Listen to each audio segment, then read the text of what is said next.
Three things I think that we can all agree upon, and the first one is this. I think we could probably agree that just because you're sincere, it does not make what you believe true.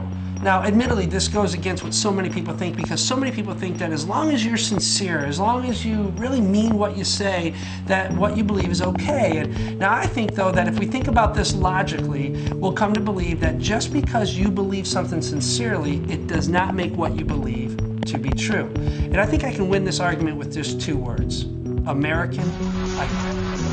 This argument can simply be settled by watching the tryouts for American Idol. Let's be honest, people. Just because you sincerely believe that you can sing, it doesn't mean that you can actually carry a tune at all. I mean, I can hardly watch this show. It kills me to watch it because, you know, I just gotta say, isn't there a friend in your life that will speak truth into your life? Isn't there anybody anywhere in your life that will say, for the sake of God, man, do not try out because you can't sing? Let's just listen to see how bad these people are.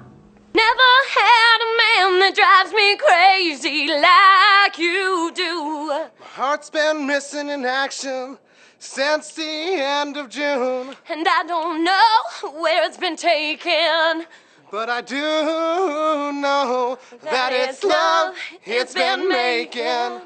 I hated everything. I mean, it was just awful. I don't want to hear you sing anything again. Seriously, it was that bad. These people are horrible. I mean, Simon, he may be rude, but he's my man because he speaks the truth.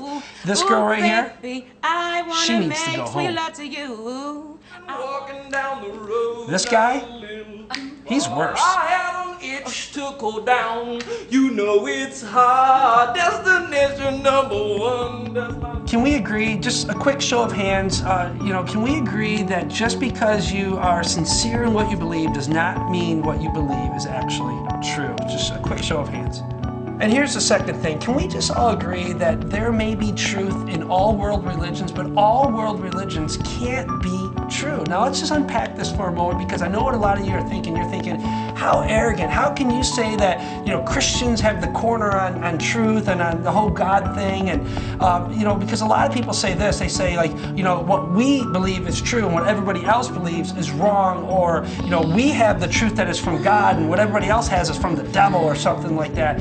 But I think logically, we can come to agree that there may be truth in all world religions, but not all world religions can possibly be true at the same time.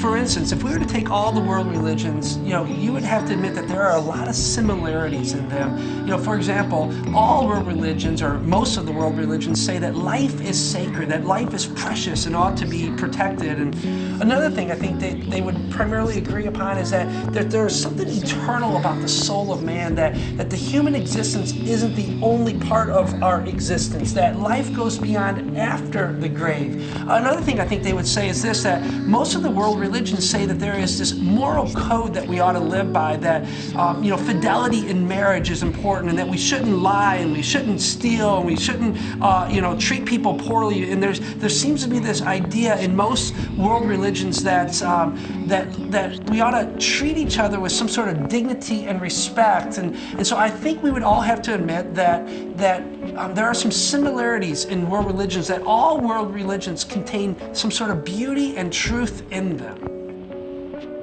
They all can't be true, and I want you to think about this. The reason they can't all be true is because the very core belief is different for each of them. And let me show you what I mean here. Let's take the Buddhists, for example. The Buddhists do not believe that there is any God at all. They don't even believe in God. They believe that there is nothing supernatural. They believe in nothing is eternal. They don't believe necessarily that there's a final resting spot or a final existence for men. Now you contrast that with the Hindus, who believe in a God, but they don't believe that God is personal. And they also believe that there's not only one God, but there is literally hundreds of thousands of gods. And those gods can take many different shapes and forms. They can be idols, made by man, or statues, or they can literally be a cow or a living thing that they worship. And so it's very different than what a Buddhist believes. Now, if you contrast that with a Muslim who follows Allah, they believe that there is only one God and that God is personal. And so they have a total ban on idols, and they say that there's only one God, not many. And they would also say this, that their God is a God of justice and wrath, and not like the Christian God, who's a God of love and mercy. As a matter of fact, they don't even have a word that describes a loving God. So God is not love to them. You contrast that with Christians who say that God is love. And if you were to take Buddhists and Hindus, they would say that there is no such thing as forgiveness or leadership from God. They would say that the only way to establish any sense of inner peace is through this thing called karma, that there needs to be enough good deeds racked up in your life or enough sacrificial acts in your life to somehow please the gods. Now, if you contrast that with Christianity that says, no, that God is a God of grace and mercy, and that you can gain forgiveness of your sins through a relationship with Jesus Christ. And Christians would say that God is a God who will lead you, and that there is supernatural help for doing life, for living life. And Christians would say that God is not only a God of justice and yes, even wrath, like the Muslims say, but they would also say that God is a God of mercy and grace and gentleness and love.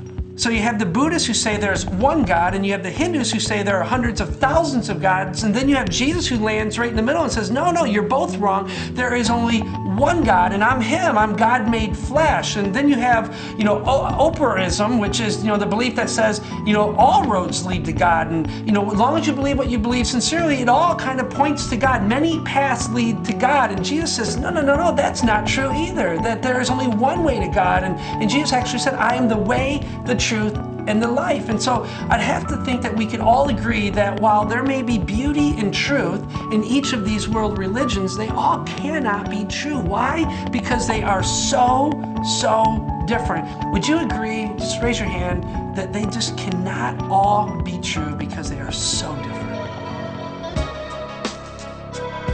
Let's just talk about our temporary life right here on earth, right here, right now, and how much truth really does matter. So let's just say you're getting on a plane this week and you're going to take a trip somewhere, and you got a pilot. He's been, trained by the best, and he gets into the plane and he goes, you know what? I know that these buttons, they do this, and these buttons do that, and these levers you pull, and this one you push, and these computers tell us this. Let's say he does all that, but then he just goes, but you know what? I'm feeling today that all of these buttons, they're all the same. He says, I know there's supposed to be a difference, but frankly, I'm just not feeling it. And there's a guy up in that control tower over there, and he says, that I'm supposed to take off into the south, but I'm not feeling south. I'm feeling maybe, north or maybe northwest. I'm just not feeling south. And frankly, all truth is relevant, and I'm going to pick my own truth. I'm going to pick my own direction. And for crying out loud, they can't tell me what to do. My guess is if you were on that plane, you would feel a little bit nervous, right? Well, let's just say, you have a ruptured appendix, and you go to the doc, and the surgeon's supposed to take out your appendix, but you go to him and he says, you know what, I did 5 appendectomies last week, and to be honest, I'm just a little bored with appendectomies, and I'm thinking a little bit, different this week. I'm thinking maybe we just do a little brain surgery, or maybe a little liver transplant. Yeah, let's go with the liver transplant. And you normally come in with the knife right through the side here, but here's what we're going to do for you. Because we want to have a little fun and creativity, we want to flip you over on the back side, and we're just going to come plowing right through your back and just go in that way. I can't be locked into one way of thinking about things. If that was you, if you were the patient, you would be a little bit nervous. Why? Why would you be nervous? You're nervous. Why? Because you're thinking that this is your life, right? And you're thinking you got to get this thing right. There must be some sort of objective truth to follow, because if you get it wrong, it could cost you big time. And today we're talking about your life, and we're talking about your eternity, and I'm thinking that this is one issue that you've got to think through and that you've got to get right. Why? Because it could cost you big if they don't. Friends, can you think of anything that's more important to get right than this idea of eternity? And I'm not even telling you what to believe. I'm not even telling you that you have to believe the way I believe. I'm just saying this: can't we agree that getting this idea right really, really matters? If you agree, would you just raise your hand real quick? Just raise your hand.